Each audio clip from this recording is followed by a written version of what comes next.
Hello, everybody. Good evening. Welcome to Biblical Reflections, where we're looking at the stories of the book of Genesis and trying to find messages and lessons for our own lives through the stories that the Bible tells us from the book of Genesis.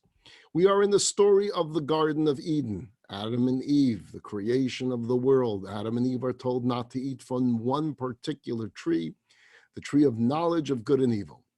There is a character introduced to us called the serpent. The serpent is a cunning animal, and this animal is convincing Eve that Eve should indeed eat from the fruit of the tree. And last week we were discussing what exactly the serpent represented. It was this desire to separate body and soul from within man, to separate the human being from God, to try to influence the human being, not to follow directly the ways of God, thus giving the serpent more strength, giving the evil inclination more strength, more energy, more power. Eve makes a calculation, and our calculation was that it would be better to have more knowledge, even if it included knowledge of good and evil. And then with this additional knowledge, make a calculated decision to choose good. It was a logical thought that Eve has that, hey, more knowledge must be best. I will know what evil is, and then I will choose with my knowledge, of course, that good is better than evil and not choose to do anything sinful. It seems correct that this would reveal a higher level of goodness.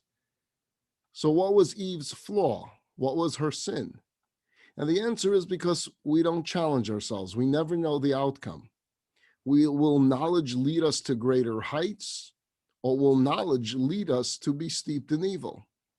There's a teaching that says, Rabbi Yehuda said, in the name of Rav, the Talmud says, a person should never bring himself to a test. Don't tempt yourself. You know, the sages ask the question, is it a sign of strength if an individual goes by a house of prostitution and says, look, I'm not going in. I'm a strong individual. I have control. I'm not going in. And the Talmud says, don't try it. You know why you shouldn't do it? Because maybe you're going to go in. If you tempt yourself too much, you will fail.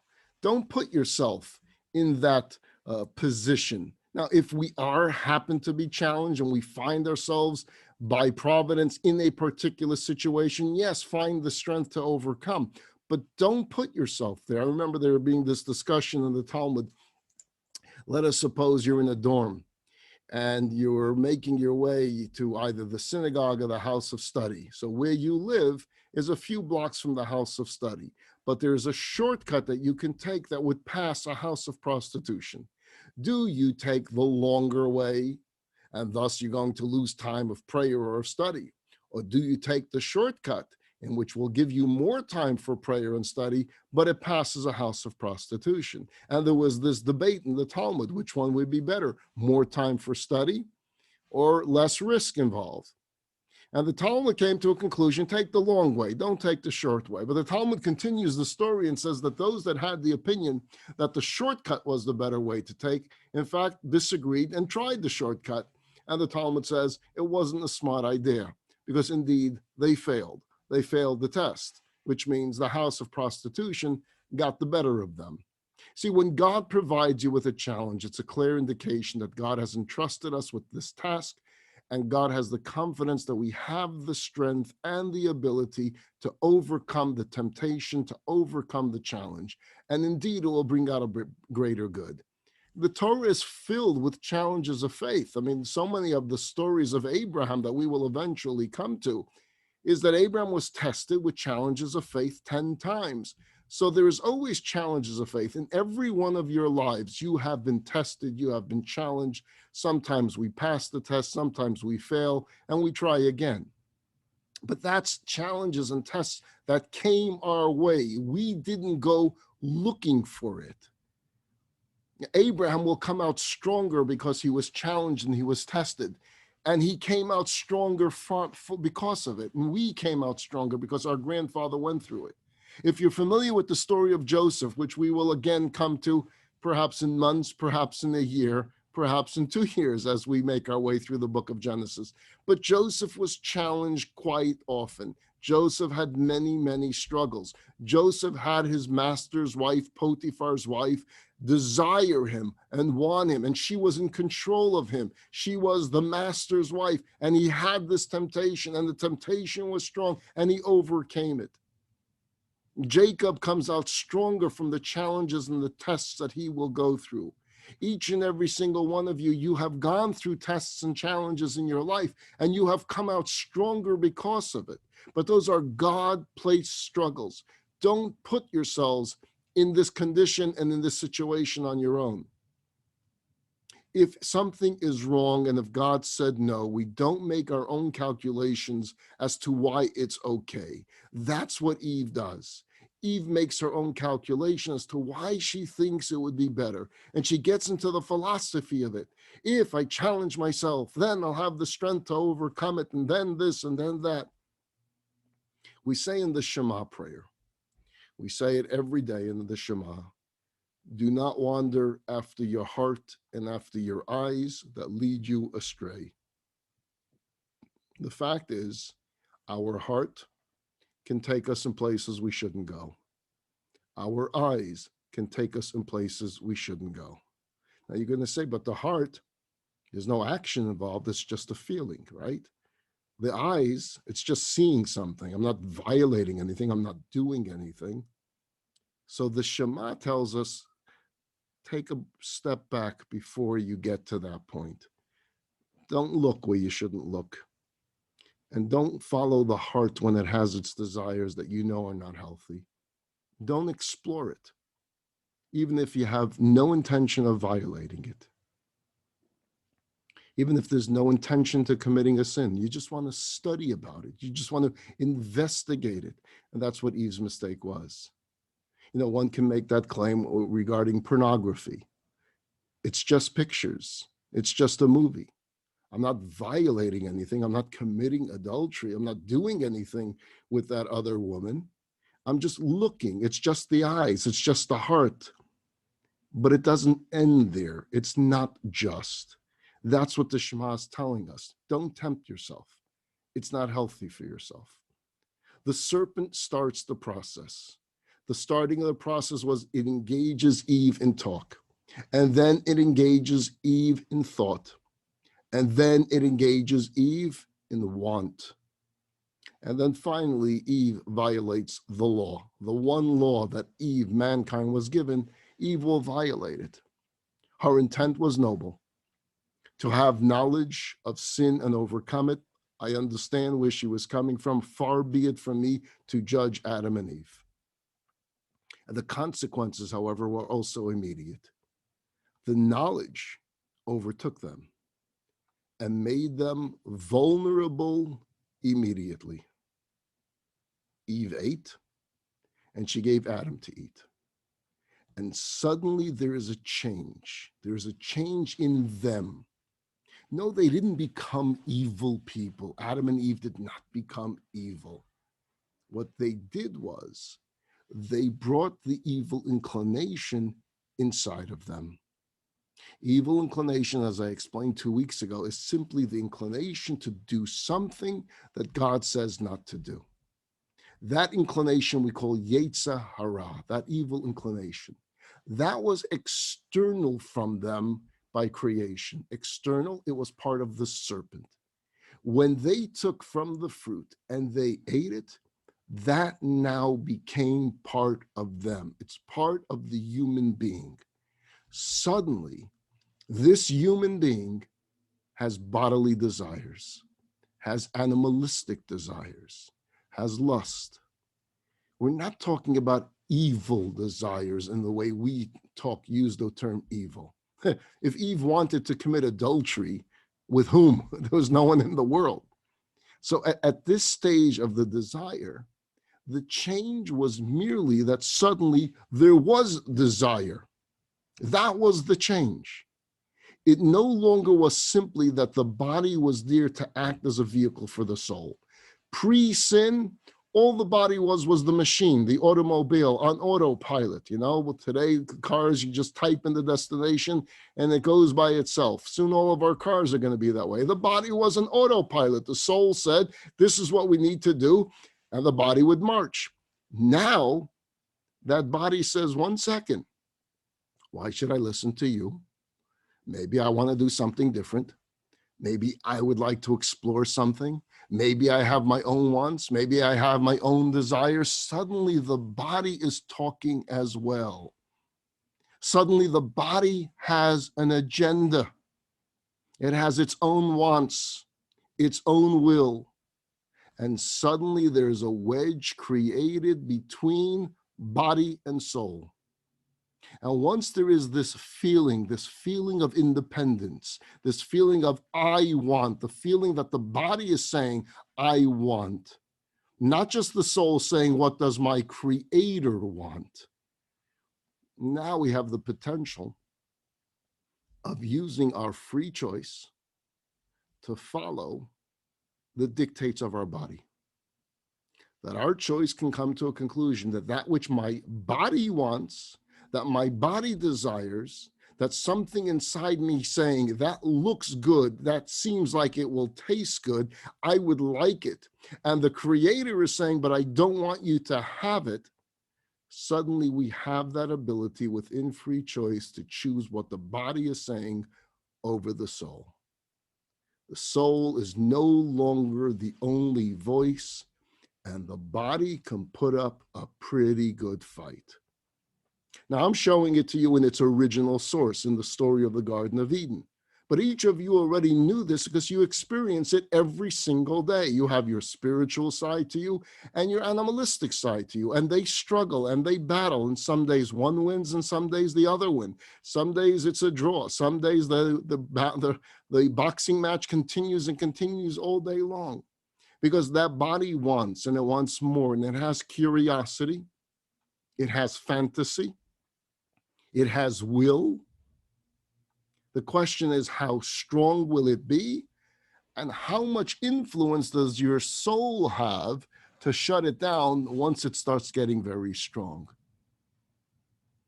So if it wants and it can't get, does it steal?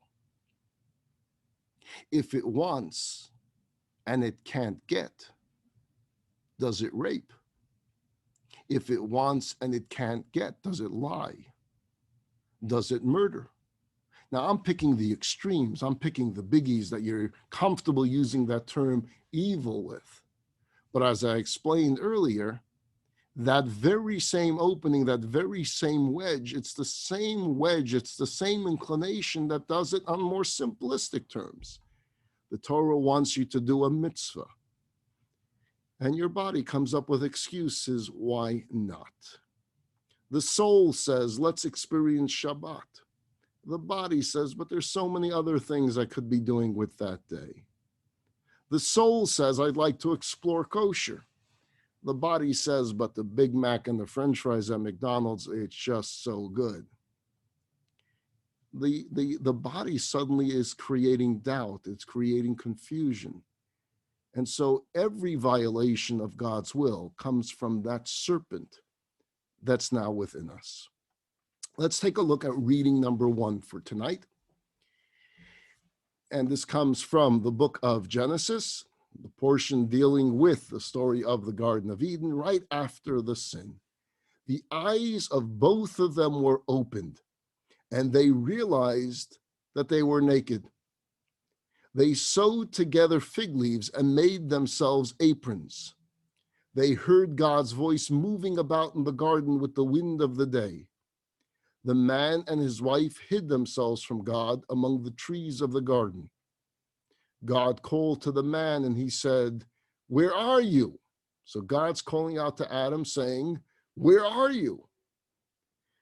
And Adam answers, "I heard your voice in the garden," replied the man, "and I was afraid because I was naked, so I hid." This is text from the Bible. So here the verse is telling us that there was an immediate consequence with Adam and Eve, an immediate change in them. And the text will soon tell us more long-term consequences for man, for women, and the serpent, what we call the punishments, which I will call the consequences. But that's going to come soon. First, the Torah says something immediate that changed within the Adam and Eve makeup. So we're going to focus on what changed internally for them, within themselves, the way they looked at themselves, more specifically, the way they looked at their bodies. And we go back to this theme that we started with a few weeks ago, that first they were created naked and they were unashamed. And after eating from the tree of knowledge of good and evil, they suddenly realized that they were naked, and suddenly they had this need to cover themselves, to put something on their own bodies. And they look for the fig leaves to put on to cover themselves, to cover their nakedness. It's noteworthy to point out that it doesn't say that they suddenly lost control of themselves. It doesn't say that suddenly they ran and engaged in sexual activity. It does say that they felt the sense of shame. Shame was introduced into the world. And suddenly they felt that these organs have bodily desires that are strange, that are different than something we experienced before. And thus their action was to cover their nakedness. So is this covering of the nakedness, is it good or is it bad? Was it a good thing that they did or was it a bad thing? So that they needed to cover themselves was a result of something bad. They didn't listen to the instruction of God, but that they wanted to cover themselves was very positive. They recognized this new weakness, and they sought to take immediate measures to help themselves cope with this new desire and keep it under control. So let's review. At first, they felt no shame because body and soul functioned as one, and the body was just an instrument of the soul. Every part of the body was there to be used for a godly purpose. Nothing to be ashamed of. Everything is fine. But once they ate from the tree, now the inclination is part within them. Now there's parts of this body that, yes, can do the same act for godly purpose, but can also really desire that act, have a lust for that act. That sudden sensation, that change in them is something they recognized right away.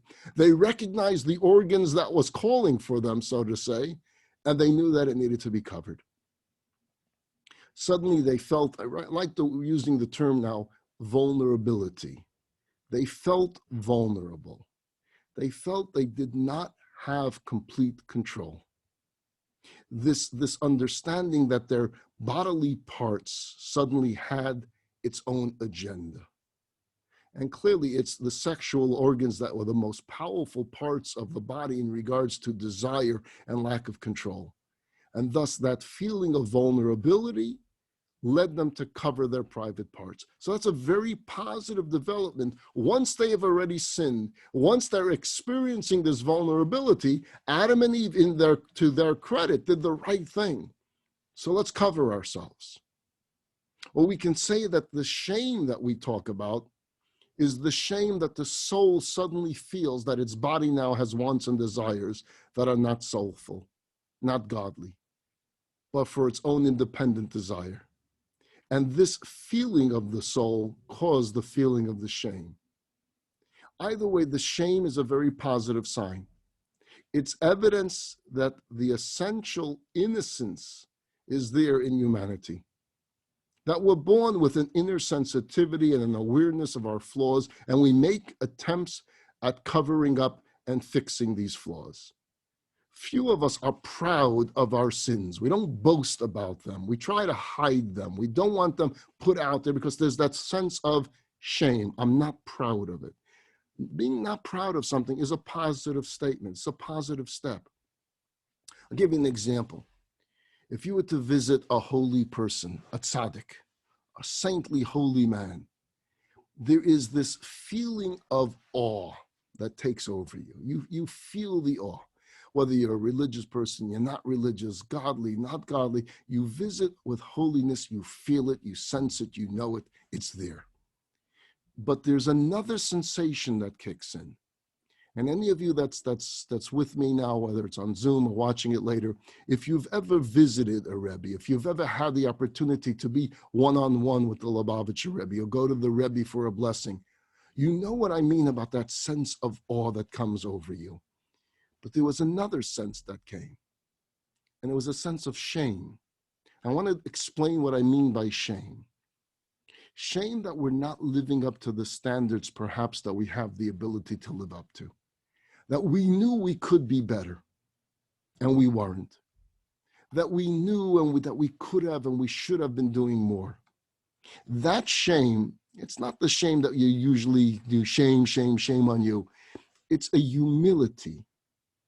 It's a sense of hiding, so to say, and a wish that I would feel better about myself. It's a reminder of our own shortcomings. It's a positive shame. And when we would go into a private audience with a Rebbe, you would feel that the tzaddik, the holy individual, has the ability to see right through you.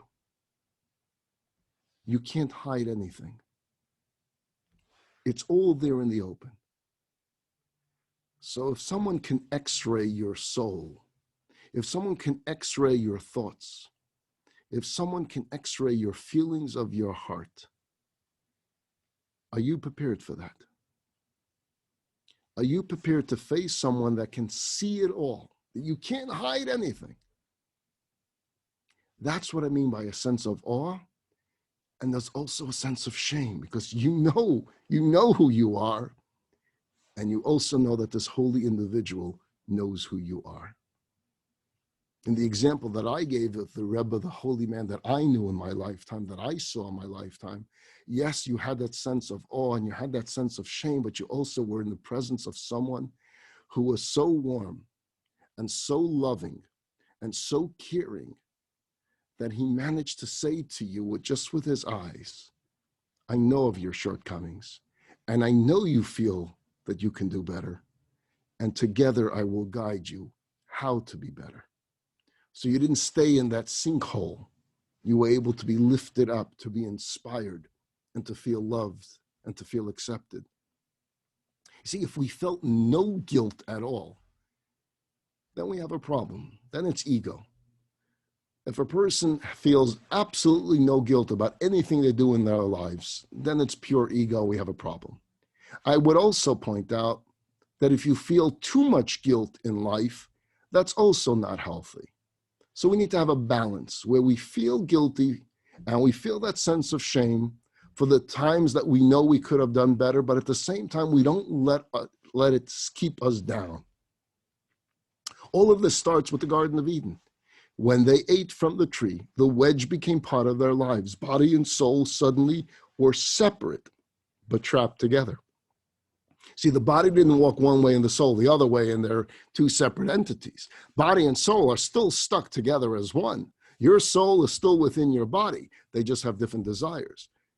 And now they have to learn how to communicate with one another and how to live with one another and how to balance each other's wants and desires and needs. What does God say to them? What's the first word that God says to Adam and Eve after the sin?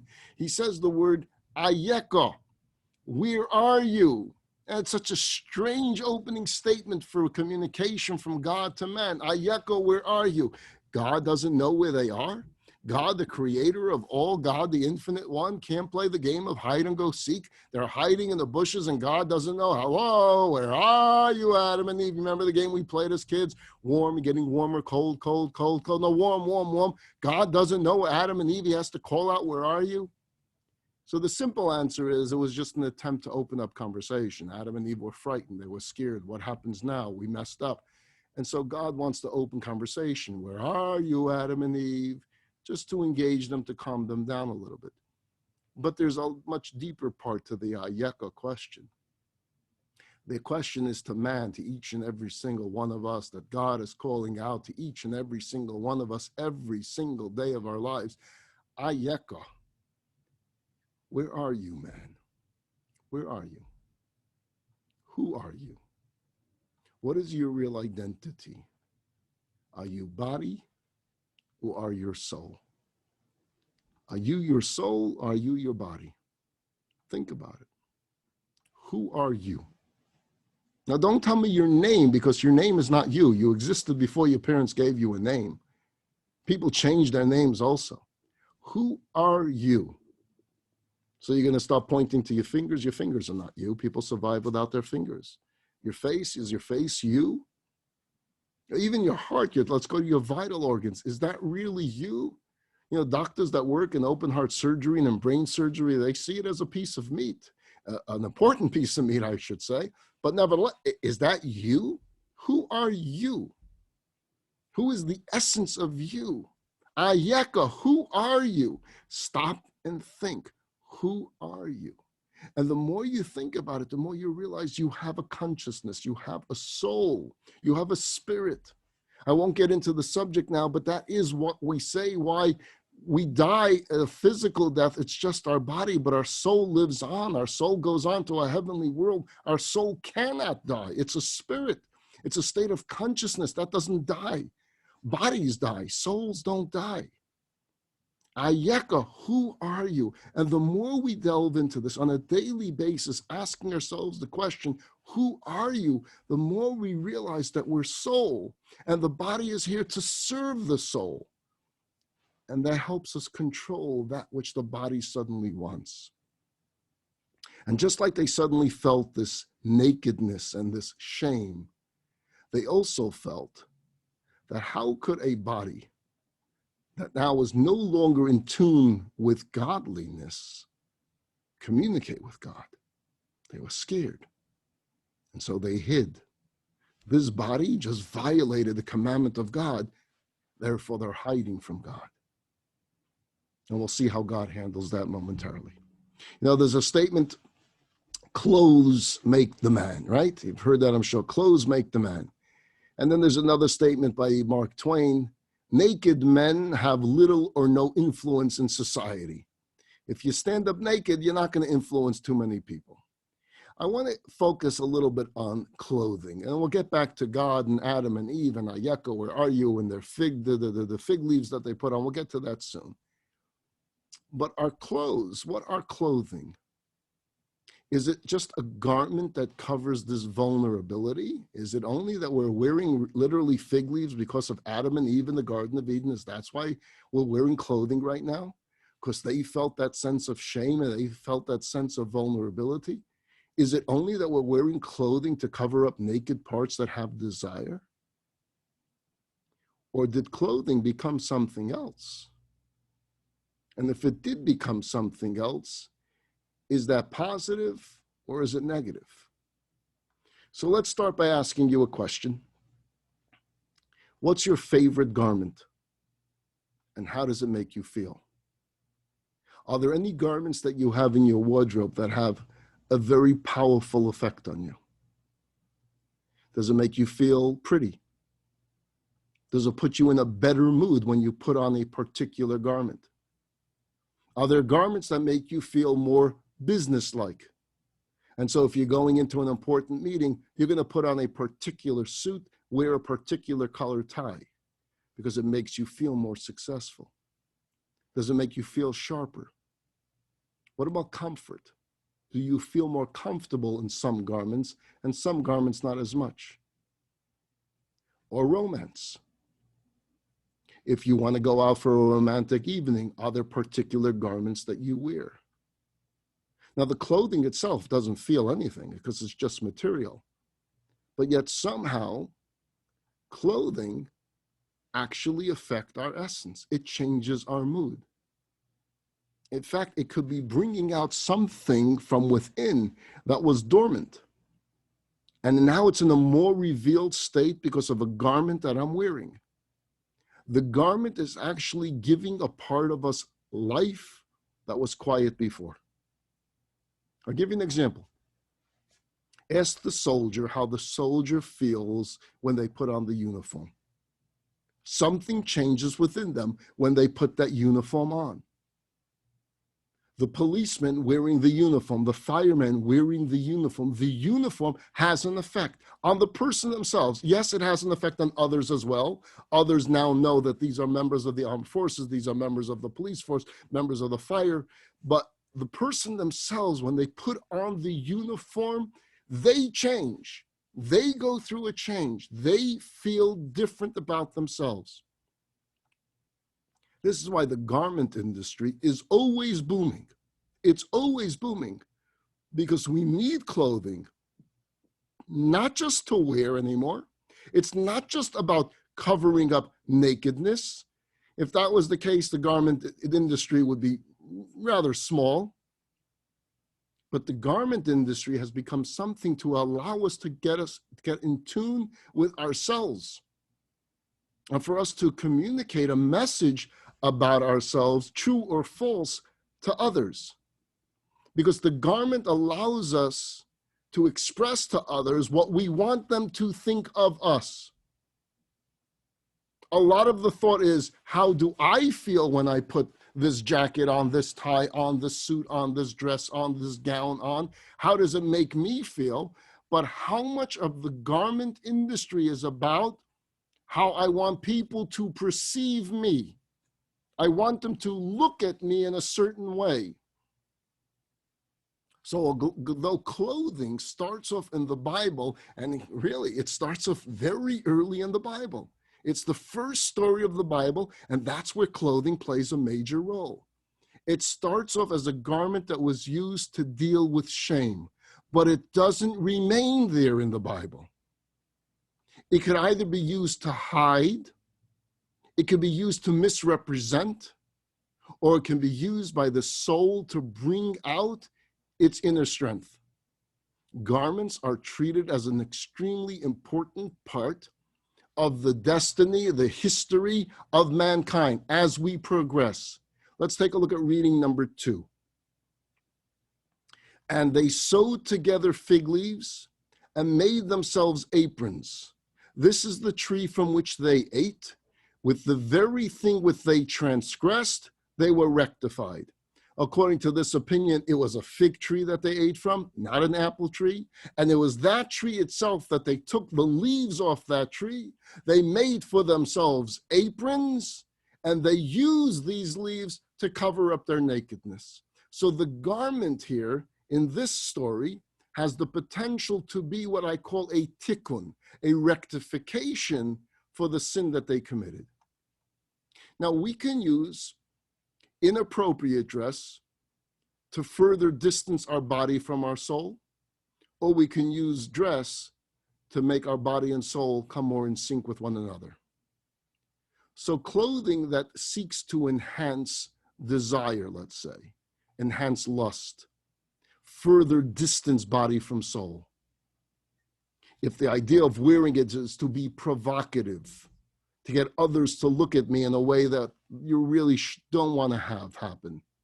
If that's what you're using the clothing for, or should I say the lack of some material in the clothing, then what it's doing is it's furthering body and soul. But on the other hand, proper clothing can be a tool for guiding our spiritual state back from dysfunction to harmony.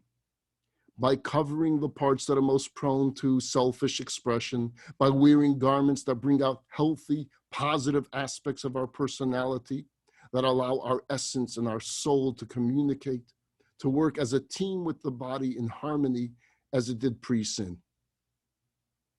It's written that the Jewish people in Egypt preserved their own lifestyle in 3 ways. Although they were steeped in Egyptian culture, there were 3 things that they kept Jewish even throughout the 210 years of slavery.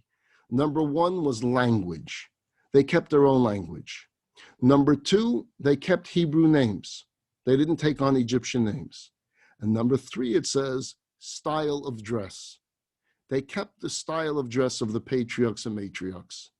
Clearly, clothing is important in the Bible. Let me give you another example. It's Shabbat. How do we dress on Shabbat? We put on different clothing on Shabbat. You know, from the youngest of ages in our community, little girls knew the words Shabbos shoes. They knew that they had one pair of shoes for the weekday, and they had Shabbos shoes. For a 3-year-old child to know that there's something called Shabbos shoes, and they knew that they put them on Friday night. It was a different type of clothing. I still remember as a 5-year-old going to a suit store with my father, and my father picked out this suit and said, Moshe, you have to make sure this is not your regular clothing. This is what you're going to wear on Shabbos. You can't play around. You can't make a hole in it. I still have this impression of the clothes in my room that was reserved for Shabbos. Shabbos clothing. You know, you've seen Hasidim, they wear the long black coat called the kapata, right? Where is that from? What is that about? What it really is a tuxedo. It's called a Prince Albert tuxedo back in the shtetl life. It was a tuxedo that they wore on Shabbat because Shabbat was considered important to them. The black hat that you see in religious communities, or the fur hat that you may see in Hasidic communities, these were considered high standards of garments that they would wear for Shabbat to elevate the Shabbat. We get this from the Bible. The Kohen Gadol, the priest in the temple, they had special garments. The Torah is filled with instructions about garments. And we see this clearly from the text in our story. Although Adam and Eve already covered their nakedness with the leaves of the tree, the end of this chapter has God dressing them in an all new set of clothes. So I'm going to come back to the middle of this chapter, but I want to jump right now to the end of the chapter, okay? They've sinned, they've eaten from the tree, they immediately feel the change in body, there's desires, there's lust, there's strange feelings coming over them. What's going on? What's going on? They come up with the idea, let's take some of these leaves off, let's cover ourselves, and now let's go hide. And they hide, and God calls out to them, Ayeko, where are you? And the conversation begins. And in that conversation, there will be consequences mentioned by God to Adam, to Eve, and to the serpent. And we'll go through each of them. Right now, I want to jump to the end of the chapter. You're familiar, perhaps, that they're banished from the Garden of Eden. They're told they can't live here anymore. You've lost the rights to live in the Garden of Eden. Got it. But the very last verse of this chapter, of this monumental chapter, which the world calls the chapter of the original sin, right? Eternal damnation. The last verse is, and God made them clothing and he dressed them. Reading number 3. God made robes for Adam and for his wife of skin, and he clothed them. In Rabbi Meir, the Medrash tells us in Rabbi Meir's Torah scroll, it was written, robes of light, because he uses the term, the word or with a aleph instead of an ayin, which changes the definition to light. Rabbi Yitzchak Rabbah says they were smooth like fingernails and beautiful like pearls. Rabbi Yitzchak said they were like fine linen clothes from Beit Sha'an, all describing the clothing that God made for them. God became the first clothing designer of history. So before there was Christian Dior, there was the God label. God made clothes for Adam and Eve. What does it mean he made them robes of skin? They were fitted to their skin. You see, when they made clothing, all it says was they covered themselves. They wrapped themselves in a way that uniformly covered their body. It didn't enhance them in any way. It covered their nakedness. They made an apron to cover their nakedness. They now felt a little more control over their body. It was a positive result, as I mentioned, of a negative act. But the covering itself didn't add anything to their personality. So now God comes along. And what I find to me a most beautiful, warm, loving verse to end this chapter. And he looks at their clothing, this leaves, and he says, after he tells Adam the punishments that he's going to experience and Eve and the serpent, and he finishes the chapter, we could do better than that. Come on. Let's get you dressed. Let's get some nice clothing here, okay? Don't embarrass me that you're wearing leaves on your body here. And he dresses them. And he makes them a robe and a shirt, fitted garments, it says, fitted garments that fit their skin, which means a different garment for different parts of the body. God's doing this, which means it wasn't just to cover their nakedness anymore. It wasn't just to cover their private parts, but to cover themselves in a way that the covering itself, that the garment itself would add to their body experience and hopefully bring about an expression of the soul through the body again. And this was part of the healing process. It wasn't just clothing to cover, but it was clothing to adorn. It was the rectifying of the sin. The end of this chapter, after all the consequences, after all the punishments of a very difficult chapter, and it ends to me with the most loving verse. God dressed them. You know, you see a mommy dressing a child, and there's a love that goes along with it. Somehow when mommy dresses a child, it always ends in a hug and a kiss, right? They put the hand in one sleeve, they put the hand in another sleeve, they zipper it up. It always ends with this hug and with this kiss. When mommy dresses a child, it's warm, it's loving. Read it that way. God's disappointed, God's upset. God talks about consequences, and God says, now let me dress you. Come here. You're going out into this world. You're not going out of the house wearing some leaves. No. We're going to get you some nice clothing. And God will be the first clothing designer. And he will dress them with fresh garments. He doesn't send an angel to do it. He does it himself. Put them on. He finishes this difficult chapter with love. I'm sending you out into a difficult world, but I'm sending you out with my love. Now, there's going to be consequences. When we study the story the first time, you tend to read the response from God as being angry. And therefore, you read the consequences as punishment. That's the way we read it, perhaps in first grade level, in Hebrew school level. But I want to look at it a little bit deeper now. Because does God punish to get revenge? What is punishment? What's the meaning of punishment?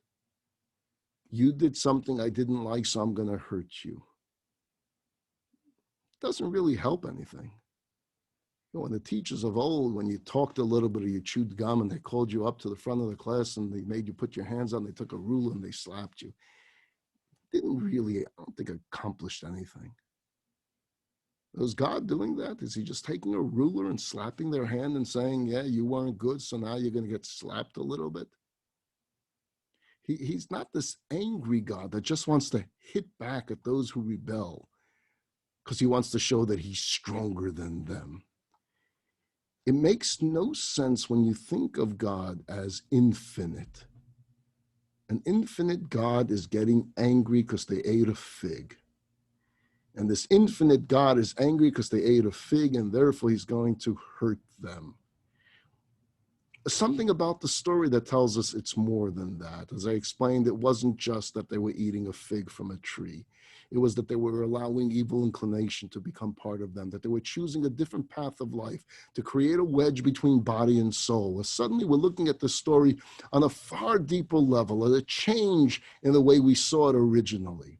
So then what is this punishment aspect all about? Can an infinite God get any satisfaction from seeing us in pain? Does that make an infinite God happy? Oh, I got that human being. I caused pain to that human being down there. The human being in relationship to God is finite and infinite, right? So it's greater than the difference between me and an ant on the floor. Do I get satisfaction saying, oh, that little ant, I stepped on it, I caused it pain? Does that really make my day? And yet the connection between me and an ant on the ground, I'm finite, the ant is finite. Here it's God is infinite. What kind of joy, what kind of happiness, or what kind of satisfaction could God get if there's punishment for man, if he's causing us pain? It's a far deeper philosophical question than just here in this story, but perhaps in this story we can see a little bit of a path to understanding this question about what is punishment all about. In addition, the Torah uses terminology of God as a father, as God as a parent figure. A parent does not, or at least should not, punish a child in order to get revenge. A good parent doesn't punish a child to cause pain. A punishment of God is a consequence. A punishment of a parent to a child is a consequence. It's not about pain. It's not about hurting. If it is, it's not healthy. A consequence means it's a direct result of your action. You did this. And a path to bring one to a healthy state. How can we change this condition that you find yourself in because of your action? How do we bring about a change? How do we bring it back to a healthy spiritual state, to undo the damage of the sin and to bring it back to the proper path? So ultimately, what does God want? He wants the return. He wants the rectification. He wants the repentance. He wants the tikkun. When you keep hearing that word tikkun olam, the fixing of the world. He wants the mending. So next week, that's where we're going to take off. We're going to look at the consequences mentioned in the book of Genesis, the consequences mentioned to Adam, to man, to the male character, the consequences mentioned to Eve, representing the women, and the consequences mentioned to the serpent that will be listed as well. And we'll try to understand each one. What exactly is God trying to say with these consequences, and how ultimately we will benefit from this whole story ever happening. The take two of the story of the Garden of Eden. And then from there, the following week, we're going to get into the story of Cain and Abel, two of the sons of Adam and Eve, and what takes place in the first family friction that happens outside the Garden of Eden. Everyone have a wonderful week. I invite you to join with me Wednesday afternoons at 12:30 as we explore the book of Deuteronomy and the subject of the chosen people. Have a wonderful, wonderful evening and a good week, everybody.